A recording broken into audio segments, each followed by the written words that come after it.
Here's a question I've started asking business owners with ADHD. Do you actually like how you make your most reliable income? Not the dollar amount, the work itself. The same kind of work done the same kind of way for the same people month after month. Oftentimes they flinch at the question and then admit, no, not really, but I'm trying not to think about it. So today on ADHD-ish, I'm going to talk about what I call the recurring revenue trap and what your ADHD brain might want you to build instead.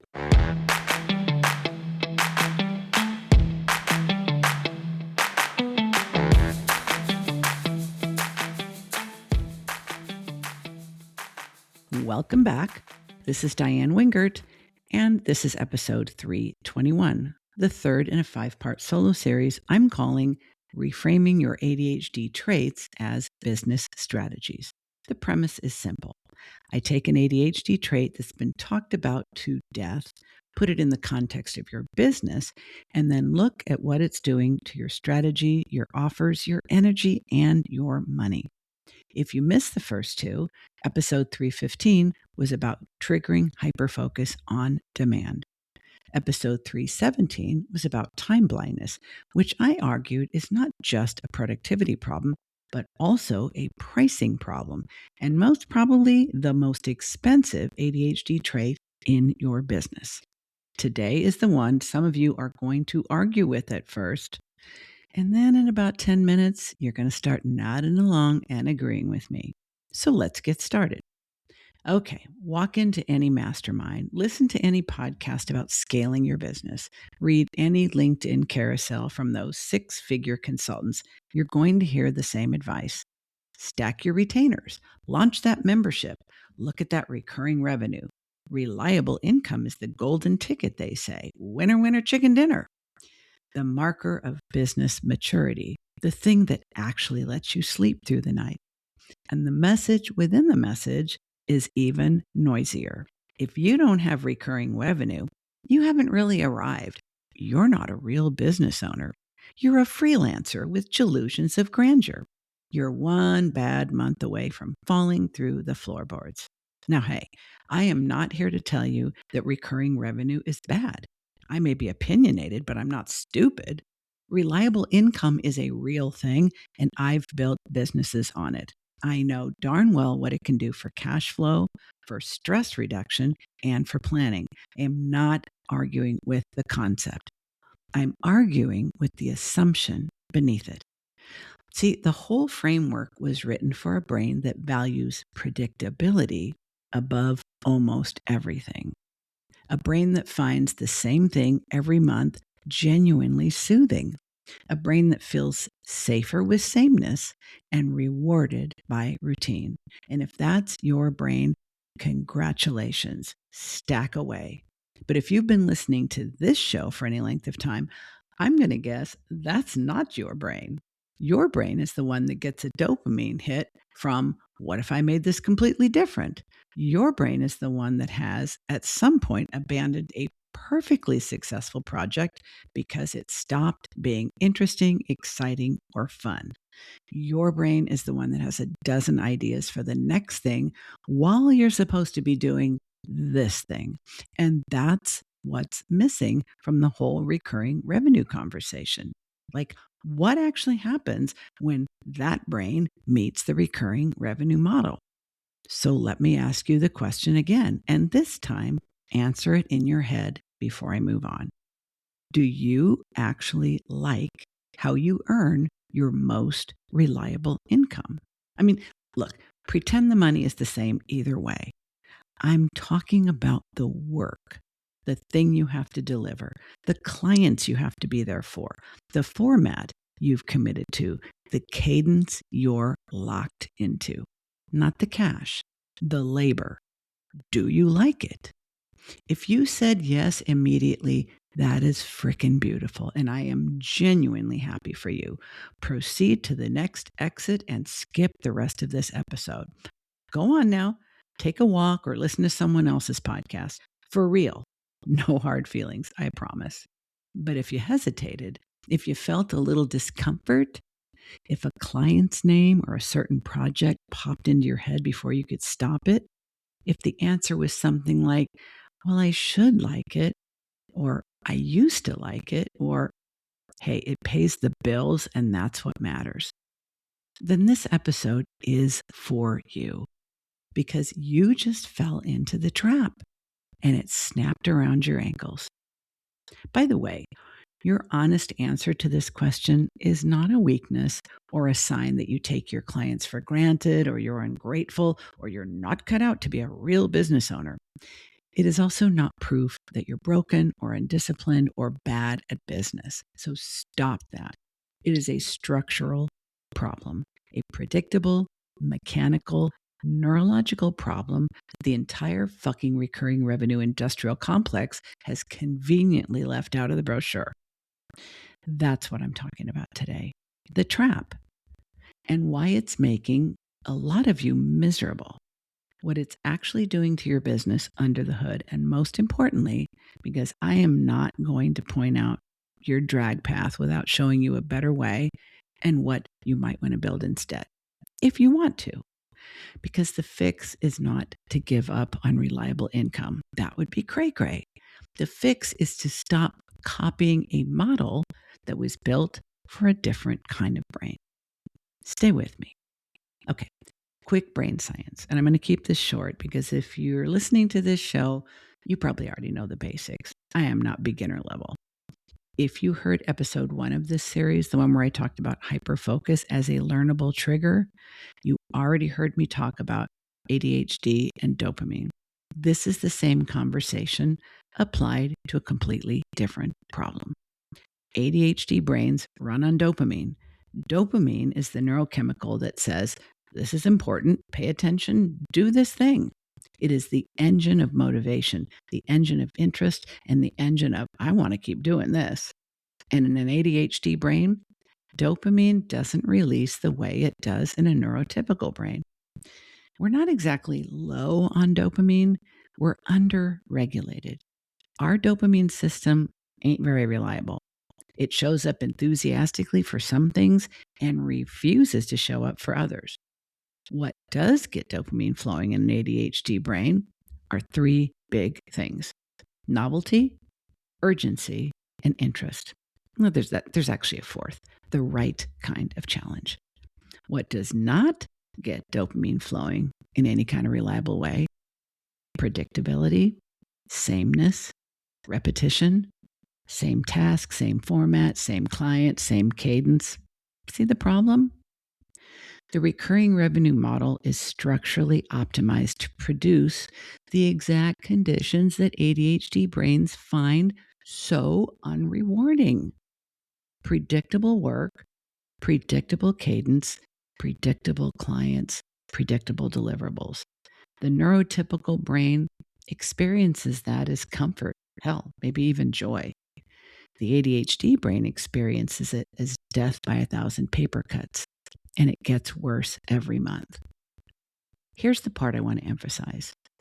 The money is reliable.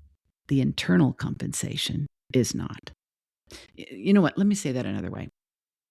You agreed to deliver a thing every month for a fee. The client holds up their end. They pay you. They're probably even happy.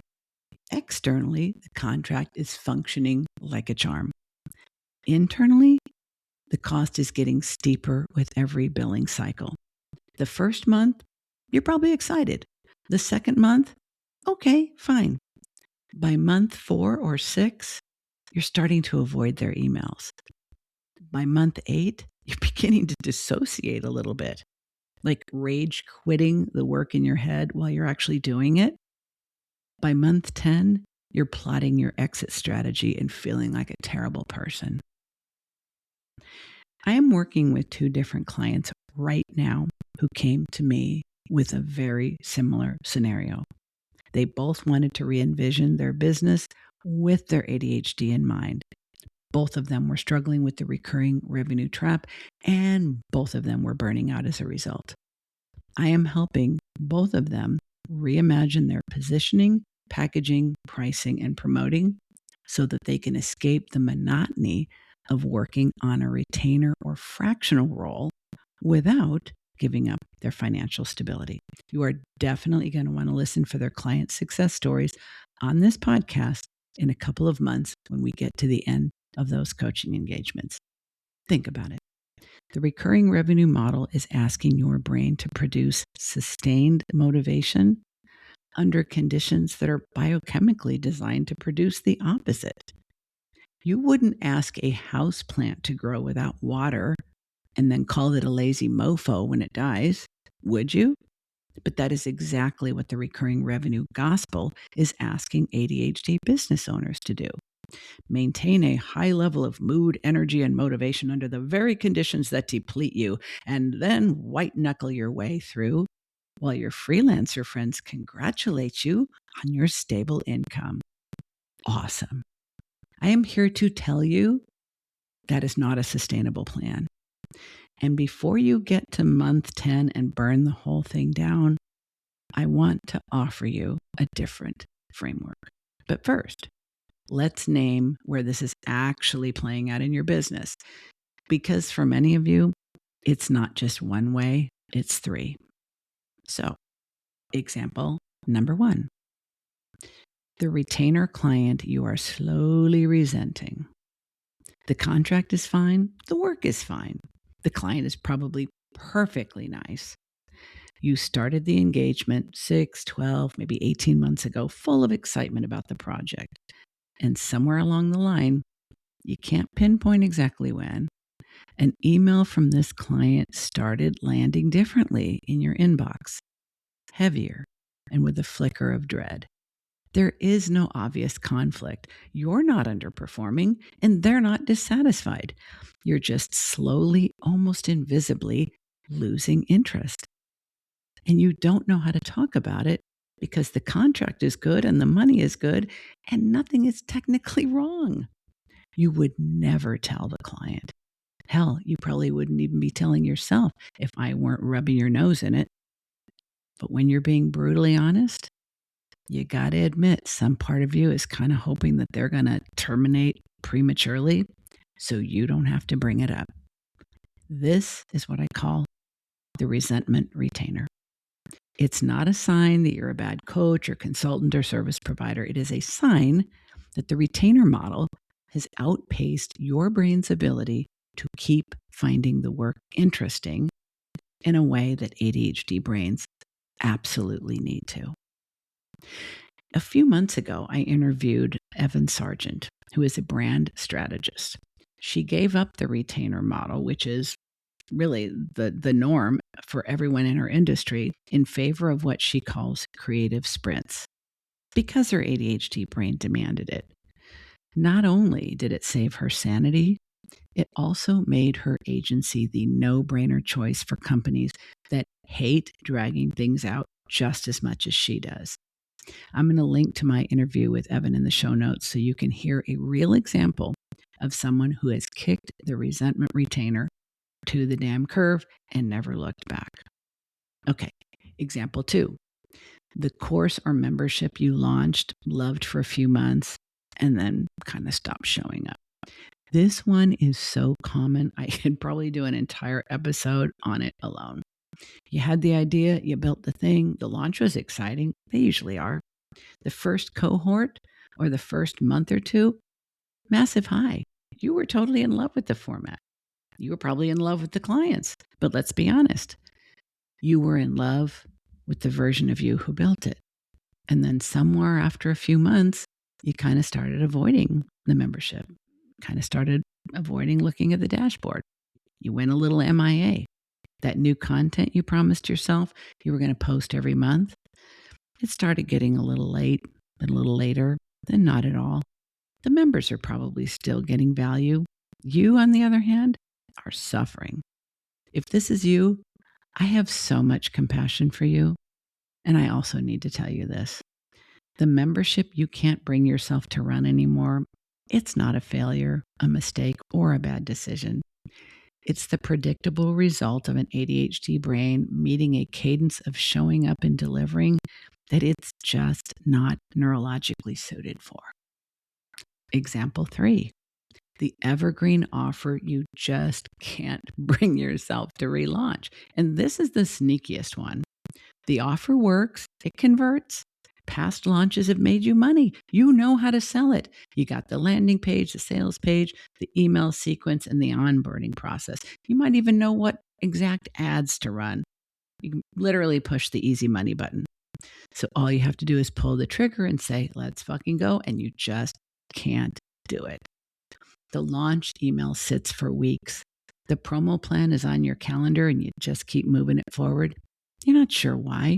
Your team keeps asking, so when are we going to greenlight this so we can do our part? And you tell yourself, I'm refining the offer. I'm repositioning. I'm waiting for the right moment. But the truth is, if you let yourself feel it, you may have outgrown this offer internally. The version of you that built it doesn't exist anymore. And your brain refuses to fucking fake it. So you procrastinate the launch indefinitely and hate yourself for it. 3 examples, same underlying mismatch. Recurring revenue meets a brain that needs novelty. The result doesn't feel like stability and security. It fucking feels like a slow grind that's invisible to everyone except the one who's living with it, and that's you. Now, before we move on, I want to flag something. If you're feeling retainer resentment or ghosting your membership or just can't bring yourself to relaunch that evergreen offer, that is useful information. Hey, you might even think of it as biofeedback. Your nervous system is telling you something your business plan didn't predict. In episode 4 of this series, we are going to crack that kind of data wide open. I'm going to talk about procrastination as data and how your resistance to specific tasks is almost never random. So if you find yourself nodding hard during the 3 examples I just described, you're definitely going to want to stick around for episode 323. So hold the thought.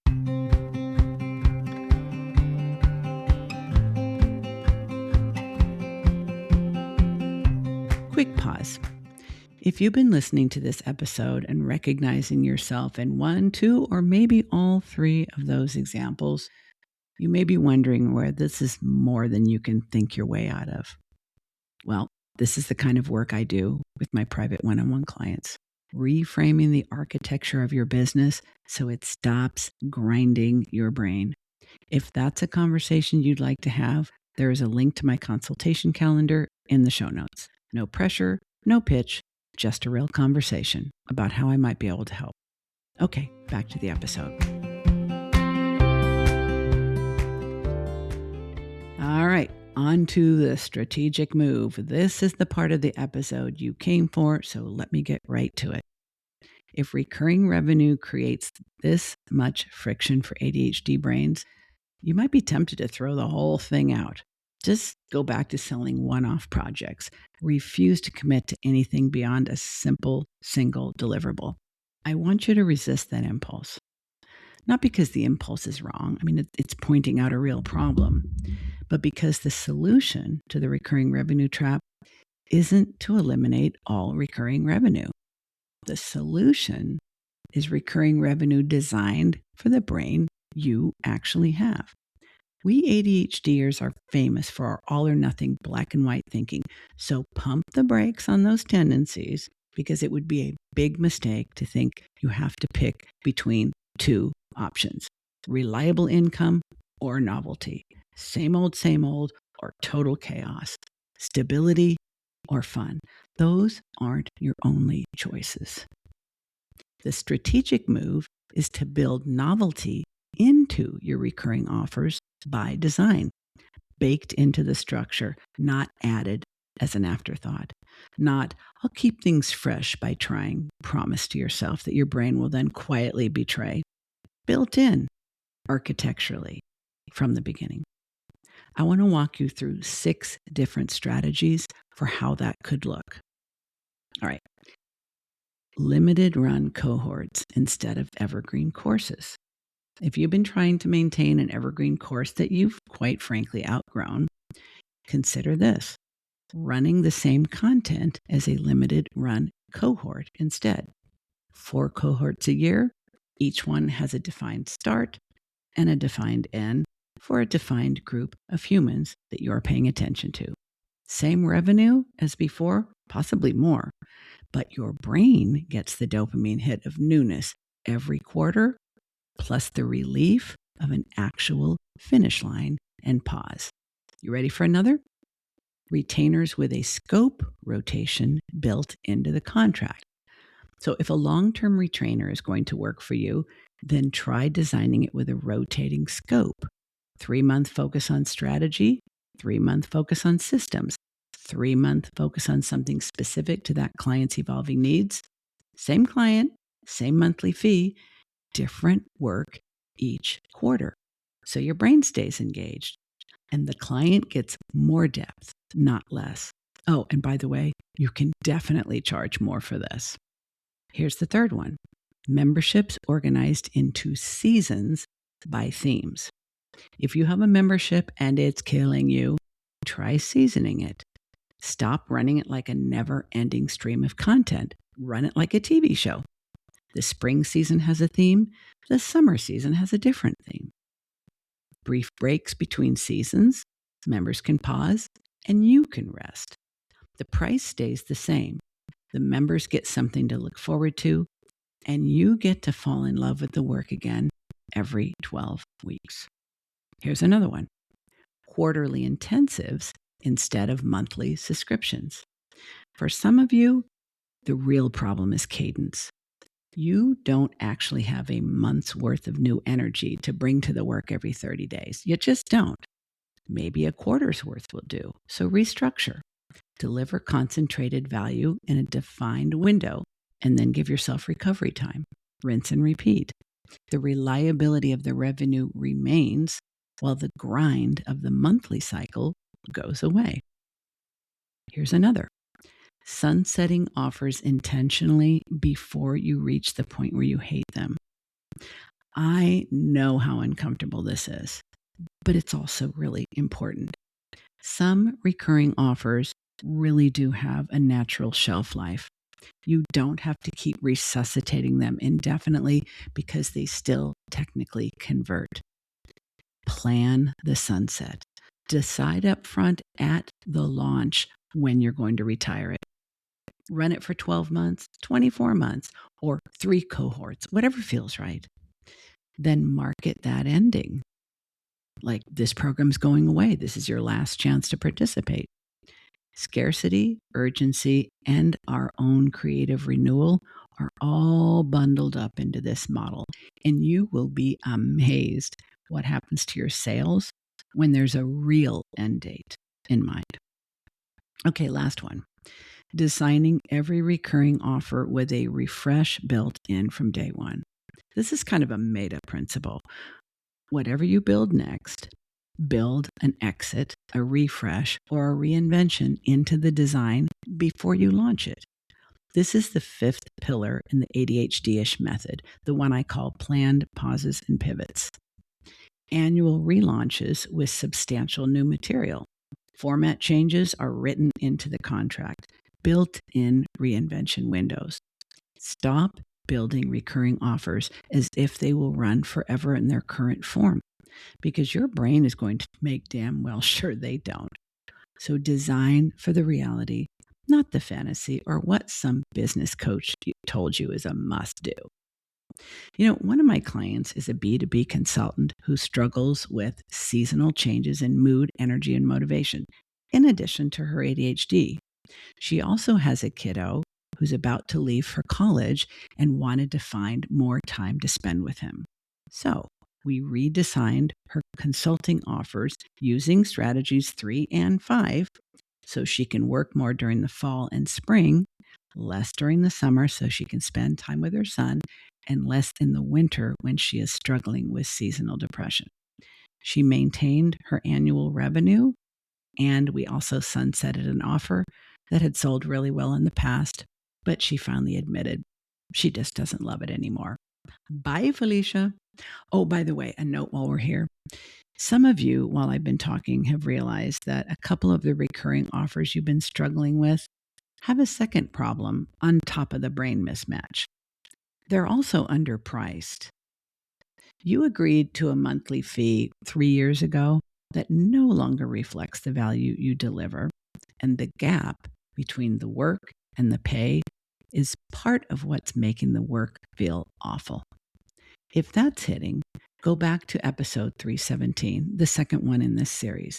That entire episode is how time blindness is a pricing problem, not just a productivity problem. And a lot of what you're going to hear in that conversation applies directly to the math underneath your retainers. The pricing fix and the structural fix work together. You don't have to choose between them because you probably need both. And listen, the successful ADHD entrepreneurs you admire, the ones who seem to keep the recurring revenue going for years upon years upon years without burning it down, they're not more disciplined than you. They are not built differently than you. They have, sometimes by accident and sometimes on purpose, built recurring revenue with novelty built inside it, architecturally, and you can do the same. It does not mean blowing up everything you've already built.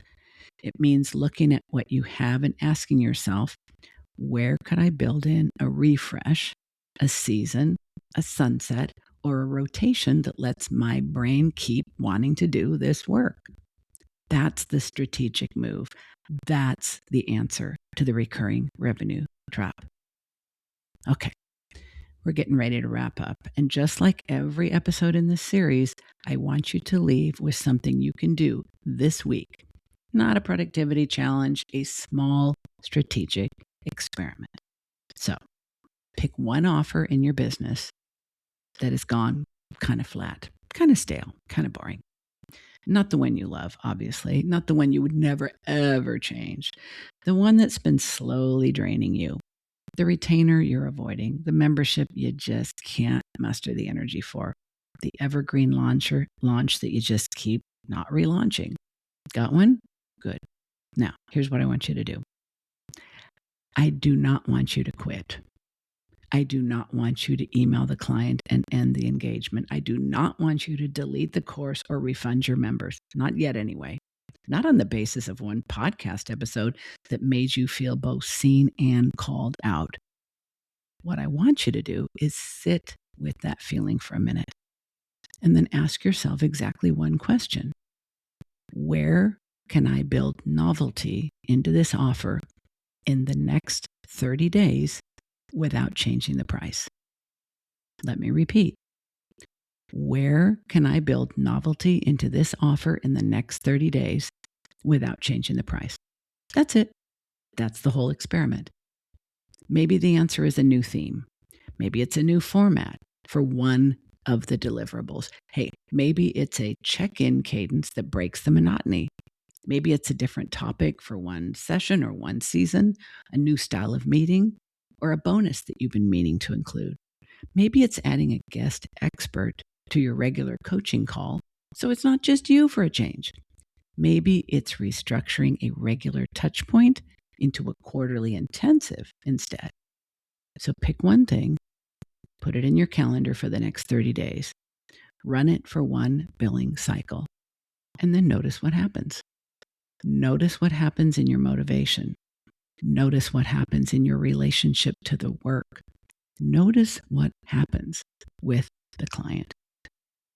Not every experiment is going to turn out clean. Some of these are going to tell you the offer is fixable, and some will tell you the offer needs a much deeper structural redesign. And some are going to tell you it's time to sunset the offer and start something new. All three of these answers are useful. The version of you that's been white-knuckling through the recurring offer that doesn't work for your brain isn't the version of you that's going to build the next great offer. So before you can build forward, you gotta deal honestly with what's already there. The experiment is a way to start that conversation with yourself. One offer, one 30-day experiment, one billing cycle. That's the whole assignment. Put it in your calendar because you know how good you are about intentions committed to memory.